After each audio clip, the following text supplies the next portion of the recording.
Bismillahirrahmanirrahim. Assalamualaikum warahmatullahi wabarakatuh. Waalaikumsalam warahmatullahi wabarakatuh. Apa kabar anak-anak hari ini? Alhamdulillah, luar biasa. Tetap semangat. Allahu Akbar. Alhamdulillah. Nah, sebelum memulai pembelajaran, mari kita buka pembelajaran pada hari ini dengan bacaan basmalah dan doa belajar. 1, 2, 3. Bismillahirrahmanirrahim. Raditu billahi rabban wa bil islami dinan wa bi Muhammadin nabiyyan wa rasulah. Rabbi zidni ilma warzuqni fahman. Amin. Oke, selanjutnya Ibu akan mengecek kehadiran anak-anak. Pertama, Mbak Tantri. Hadir Bu. Iya. Mbak Zuro. Hadir Bu. Mas Pupung. Hadir Bu. Mbak Nafisah. Hadir Bu. Oke, berarti hadir semua ya hari ini? Ya Bu. Ya, alhamdulillah kalau hadir semua. Anak-anak udah siap mengikuti pembelajaran hari ini? Insyaallah Bu. Ya, jadi sekarang Ibu mau menyiapkan dulu media pembelajarannya. Anak-anak juga mengeluarkan buku, paket, dan juga buku tulis sejarah kebudayaan Islam. Oke, pada bawah ya. Bu. Oke, jadi hari ini kita akan belajar mengenai sejarah masuknya Islam di Indonesia. Nah, sebelum kita mulai pembelajaran, kita tepuk semangat dulu biar anak-anak semangatnya berkobar dan siap untuk mengikuti pembelajaran hari ini. 1, 2, 3, tepuk semangat. Semangat. Semangat. Oke, tepuk tangan. Oke, semangat kan ya? Ada Bu. Oke, jadi hari ini kita akan belajar mengenai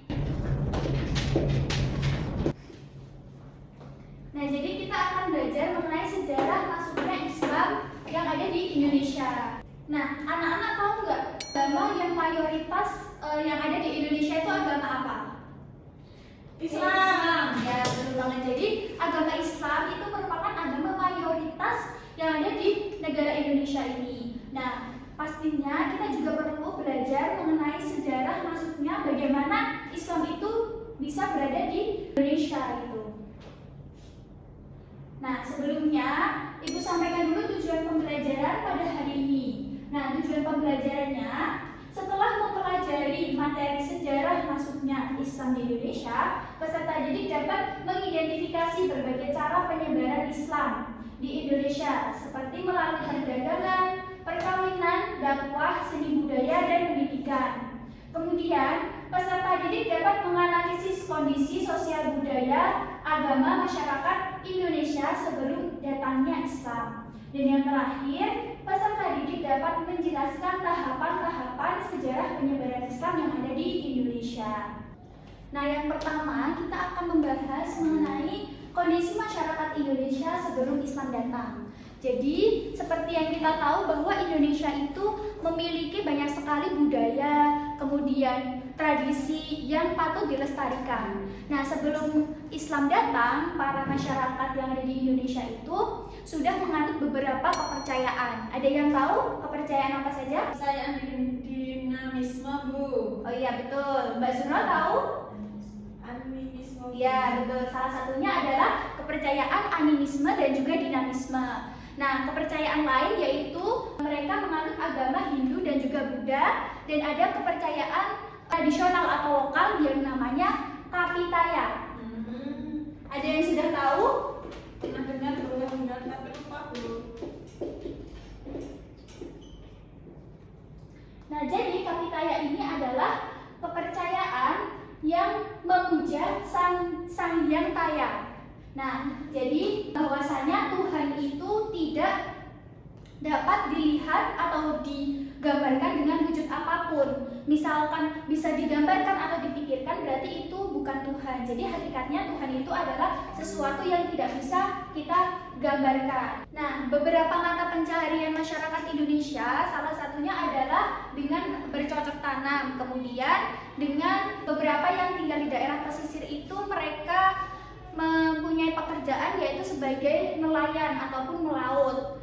Nah, karena Indonesia itu terkenal dengan banyak sekali sumber daya alamnya, jadi rata-rata masyarakat sebelum Islam datang itu jadi pedagang, kemudian nelayan, dan juga menanam buah-buahan, sayur-sayuran, dan rempah-rempah. Kemudian sebelum Islam datang juga terdapat kerajaan-kerajaan seperti Kerajaan Sriwijaya yang memimpin pada saat itu. Nah, Kerajaan Sriwijaya ini merupakan kerajaan maritim dan melakukan perdagangan internasional. Nah, tapi kemudian Kerajaan Sriwijaya ini tergeser oleh adanya Kerajaan Singosari dan juga Majapahit. Nah, Majapahit itu mencapai puncak kejayaan pada masa Gajah Mada. Namun pada tahun 1478, Kerajaan Majapahit mengalami kemunduran karena adanya faktor internal. Oke, bisa dipahami ya. Selanjutnya adalah masuknya Islam di Indonesia. Nah, masuknya Islam di Indonesia ini melalui beberapa jalur. Yang pertama ada jalur perdagangan. Jadi seperti yang sudah dijelaskan tadi, bahwasanya Indonesia itu merupakan negara yang sangat kaya, baik itu sumber daya manusianya dan sumber daya alamnya. Karena letak geografis Indonesia yang strategis sehingga menjadi pusat perdagangan pada saat itu, anak-anak. Nah, jadi para pedagang dari Arab, Persia maupun India itu juga turut menyebarkan Islam selagi berdagang di Indonesia. Nah, sehingga proses Islamisasi terbentuk di sini.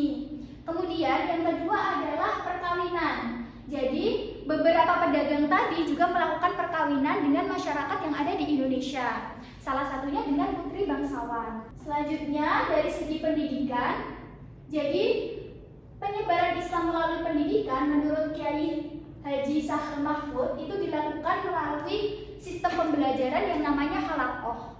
Nah, halaqoh ini sama sistemnya dengan pesantren. Jadi halaqoh ini merupakan cikal bakal terbentuknya pesantren. Misalnya ada pesantren yang dibangun oleh Sunan Ampel, namanya Ampel Denta, dan banyak sekali pesantren-pesantren yang lainnya. Nah, tadi kita sudah membahas mengenai faktor atau jalur-jalur, yaitu perdagangan, pendidikan, dan juga perkawinan. Selanjutnya adalah melalui seni dan kebudayaan. Jadi seperti yang kita tahu bahwa Indonesia memiliki ragam budaya yang sangat banyak, dan budaya itu juga menjadi salah satu faktor Islamisasi yang ada di Indonesia. Salah satunya misalnya adalah Wali Songo yang berdakwah menggunakan wayang. Ada yang tahu Sunan siapa? Sunan Kalijaga. Ya, betul, Sunan Kalijaga. Nah, Sunan Kalijaga menggunakan media wayang untuk berdakwah. Kemudian ada juga gamelan dan juga beberapa sastra yang menggunakan kebudayaan Jawa dan diselipkan nilai-nilai Islam di dalamnya. Nah, selanjutnya adalah dari jalur tasawuf. Jadi para ulama-ulama yang menyebarkan agama Islam juga mengembangkan dalam bidang tasawuf karena terdapat kesamaan antara kepercayaan zaman dahulu dengan ilmu tasawuf, sehingga ilmu tasawuf mudah diterima oleh masyarakat dan masyarakat juga welcome gitu dengan adanya ajaran Islam karena menganggap ada kesamaan dengan tadi ada kepercayaan animisme dan dinamisme. Nah, itu ada kesamaan dengan ilmu-ilmu tasawuf. Dan yang terakhir adalah melalui politik.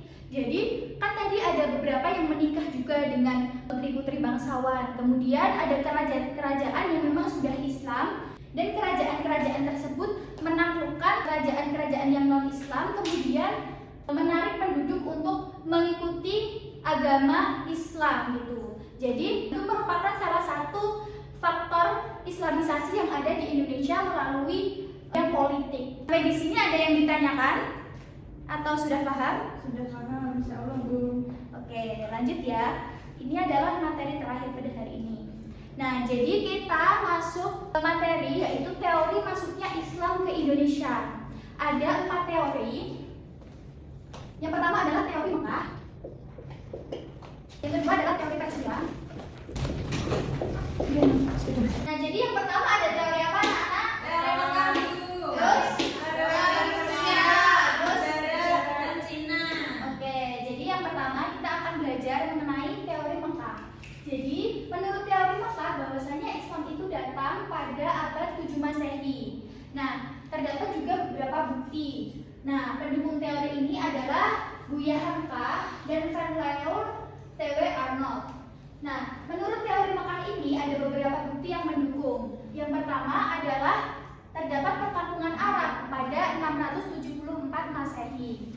Nah, menurut berita Tiongkok dari dinasti Tang menyebutkan keberadaan orang Taksin atau Arab yang berada di pantai barat Sumatera. Mereka sebenarnya ingin niat menyerang kerajaan Holin yang dipimpin oleh Ratu Sina, tapi mereka mengurungkan niatnya. Nah, bukti yang kedua adalah persamaan mazhab dari penduduk Mekah dengan penduduk Indonesia. Jadi, penduduk Mekah itu menganut mazhab Syafi'i dan kita pun juga menganut mazhab Syafi'i. Nah, yang ketiga adalah gelar Al-Malik. Jadi, gelar Al-Malik yang digunakan oleh raja-raja Samudra Pasai menunjukkan adanya pengaruh Mesir ataupun pengaruh Arab pada saat itu. Yang kedua adalah teori Persia. Nah, menurut teori Persia, Islam datang ke Indonesia itu pada abad ke-15. Nah, di sini juga terdapat beberapa bukti. Jadi, menurut teori Persia ini ada beberapa bukti yang melatar belakangi adanya teori tersebut. Nah, menurut teori Persia, ada kesamaan antara tradisi Persia dan juga tradisi yang ada di Indonesia, yaitu tradisi Asyura yang dilaksanakan pada tanggal 10 Muharram. Nah, tradisi ini memperingati wafatnya Husain bin Ali dan juga Hasan bin Ali, yaitu salah satu cucu Nabi Muhammad SAW. Nah, biasanya ini dilaksanakan dengan upacara yang namanya tabwik yang berada di Sumatera Barat dan juga membuat bubur suro yang ada di Jawa. Nah, tradisi ini sangat kaitan erat dengan salah satu tradisi yang ada di Persia atau sekarang menjadi Iran. Kemudian bukti yang kedua adalah dalam bidang tasawuf, yaitu terdapat persamaan ajaran antara Syekh Siti Jenar di Jawa dengan ajaran Sufi di Persia yang bernama Al-Halaj. Nah, karena kesamaan tersebut, maka melatar belakangi adanya teori Persia. Kemudian yang ketiga adalah penggunaan istilah bahasa Persia pada bahasa-bahasa yang ada di Indonesia. Contohnya adalah tanda-tanda bunyi harokat. Misalnya fathah, dhammah, ataupun kasroh. Itu berasal dari bahasa Persia. Itu anak-anak. Nah, yang ketiga adalah teori Gujarat.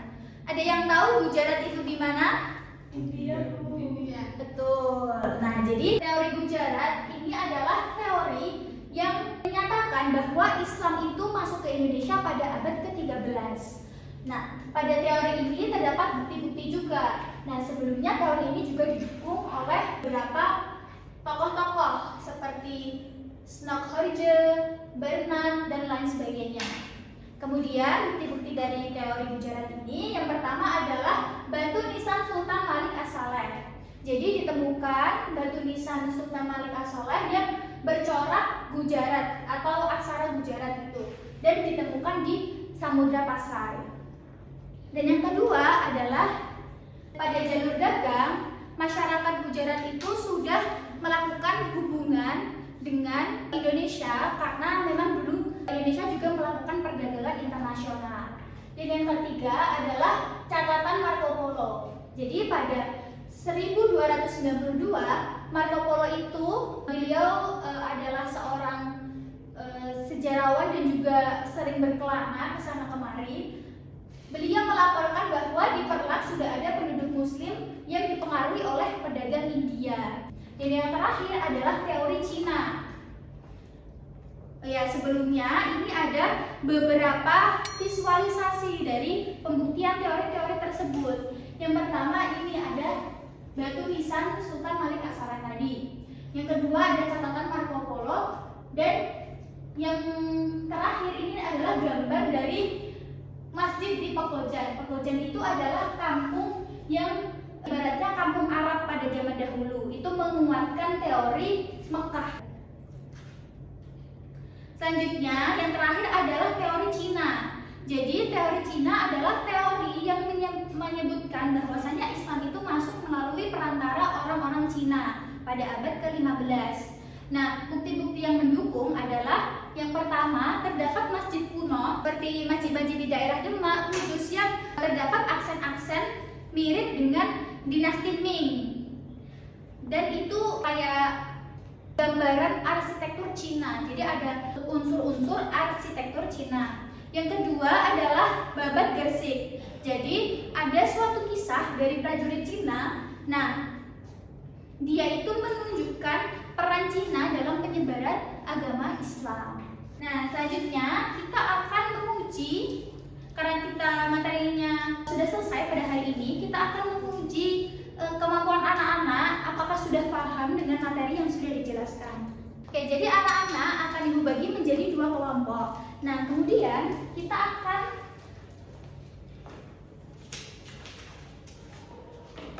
mengerjakan teka-teki silang dan berisi materi-materi yang sudah kita pelajari pada hari ini. Oke, ada yang mau ditanyakan dulu sebelum kita mulai? Tidak, Bu. Oke, langsung Ibu bagi ya. Nama sama kelasnya jangan lupa, sama nama kelompok. Baik, Bu.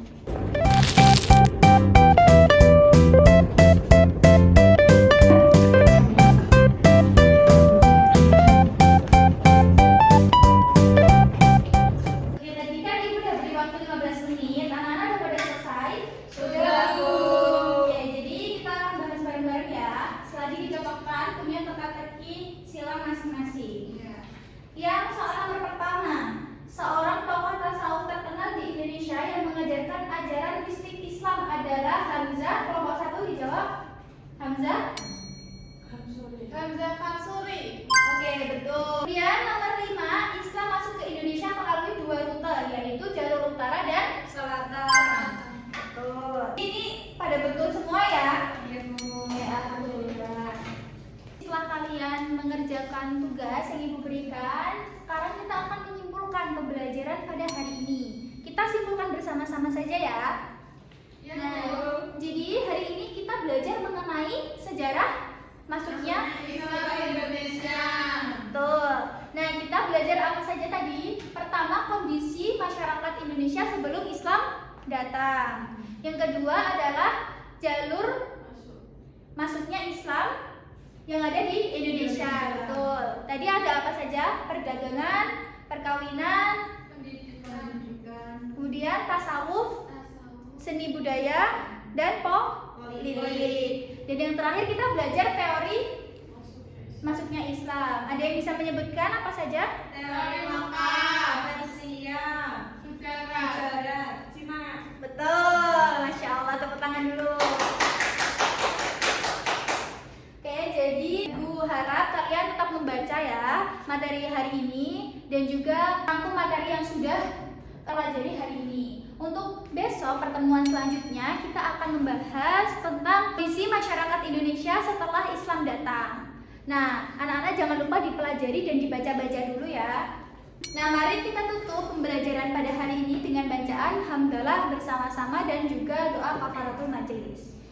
Alhamdulillahirabbil alamin. Subhanakallahumma wa bihamdika asyhadu an la ilaha illa anta astaghfiruka wa atubu ilaik. Dari Ibu cukup sekian, terima kasih. Jangan lupa tetap membaca. Ibu akhiri, wassalamualaikum warahmatullahi wabarakatuh. Waalaikumsalam.